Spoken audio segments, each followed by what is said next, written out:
कोकणात पहिलं पाऊस कधी पडता आणि कधी आम्ही चन्नीचे मासे पकडता असं प्रत्येक कोकणातल्या माणसांका वाटत असता। आणि हे चन्नीचे मासे खावसाठी ना मुंबईचं चाकरमानी 4 दिवस आधी गावात येऊन राहिलेलो असता। पण हेच चन्नीचे मासे पकडूसाठी ह्याला गावातल्या लोकांका 1.5 महिना आधी तयारी करूची लागता।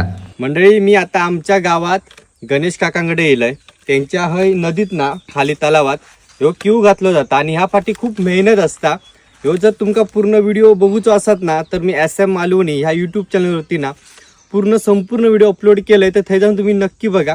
पण आधी कशा प्रकारे क्यू केलं जाता हे थोडक्यात या मिनी ब्लॉग मध्ये बघा। ह्या आता माझ्या हातात दिसताना त्याका टोको असो म्हणतात आणि ह्या शरणीपासून बनता आणि ही शरण आपल्या नदीतच भेटता आणि त्यांका ह्यो एक टोको बनवण्यासाठी बरोबर 1 तास लागता। तुमका त्या समोर दिसताना त्याका क्यू म्हणतात आणि ह्यो क्यू बांधू खूप मेहनत लागता आणि ह्यो क्यू म्हणजे चन्नीचे मासे मिळण्याचा एकमेव ठिकाण असा। पूर्वी प्रत्येक वाडीनुसार निदान 2-2 तरी क्यू बांधायचेच, पण आता एकही क्यू तुमका आमच्या गावात या गणेश काकांशिवाय दिसत नाही। पण या गणेश काकांनी ही क्यू बांधूची आपली कोकणातली जुनी पारंपरिक पद्धत अजूनही जपून ठेवलेली। आणि आता माका असं वाटतं की क्यू म्हणजे काय या 10-15 वर्षांनी येणाऱ्या पिढीक समजणारच नाही।